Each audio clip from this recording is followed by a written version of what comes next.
Bonjour à toutes et à tous et bienvenue dans votre nouvelle édition du JT d'Agri44 TV. Tout de suite, retrouvez vos actualités de la semaine. Maïs. Depuis quelques jours, les 6 ensileuses de l'entreprise Mabillot Olivier à Saint-Père-en-Retz se préparent pour la saison des récoltes des maïs fourrage. Le 19 août, une première d'entre elles est sortie pour récolter une quinzaine d'hectares appartenant au GAEC de la Gruet, toujours sur la commune de Saint-Père. Semé le 16 avril, ce maïs était arrivé à pleine maturité, même si on constate une forte hétérogénéité de maturation entre le haut de la parcelle où le maïs est bien mûr et sec, et le bas de la parcelle où il est plus humide.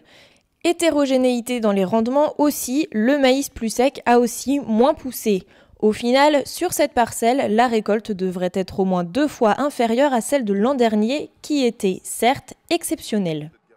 Le cru 2015 du maïs sera sans doute médiocre dans l'ensemble. Certaines parcelles semées trop tard ou ayant subi les orages de début mai sont encore très loin de la maturité et auront des rendements très décevants. Viticulture. On s'oriente vers un très bon millésime 2015 en vignoble nantais. En effet, à ce jour, les vignes sont belles, saines et ce, pour tous les cépages.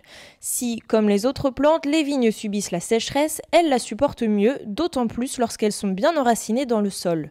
Le labour, pratiqué par certains vignerons, ici par Éric Chevalier à Saint-Philbert de Grandlieu, pousse la plante à profiter au mieux de son terroir.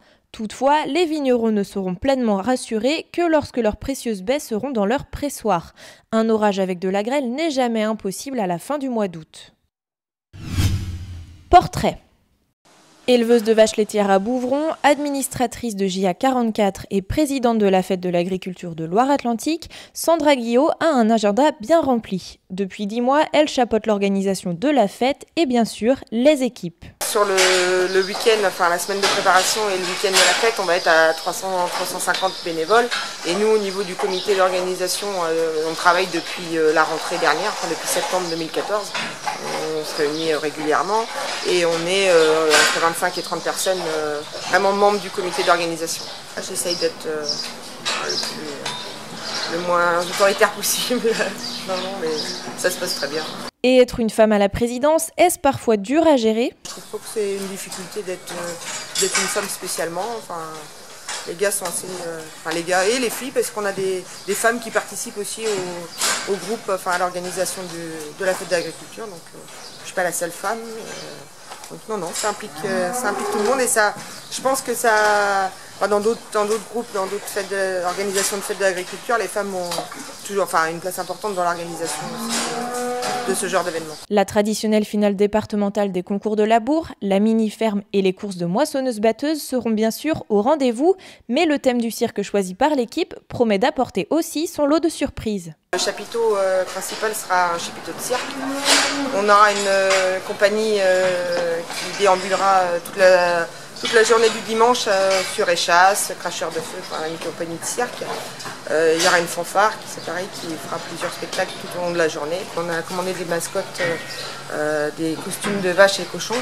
Donc on tourne dans le secteur pour faire toutes les fêtes autour de Bouvron pour aller faire de la pub pour la fête de l'agriculture déguisée en mascotte.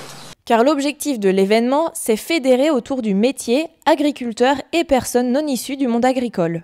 Les agriculteurs, comme on voit aujourd'hui, cette semaine, sont capables de se mobiliser en temps de crise, mais ils sont aussi capables de se mobiliser pour communiquer dans un sens positif sur leur métier, sur le monde agricole en général, et puis de créer une animation aussi au niveau des communes rurales. Drôle d'animal. À Nantes, on est éleveur de cheval-dragon. Cet animal d'une drôle d'espèce, moitié cheval, moitié dragon, a défilé tous les jours de cette semaine sur l'île de Nantes, sous les regards émerveillés de milliers de spectateurs. Longmât a été conçu par la compagnie La Machine dans les anciens ateliers des chantiers navals nantais. Offerte par la France à la Chine, à l'occasion du 50e anniversaire de leur amitié, Longmât a déjà défilé à Pékin. Cette dragonne, car c'est une fille, est revenue sur son lieu de naissance pour y recevoir des améliorations.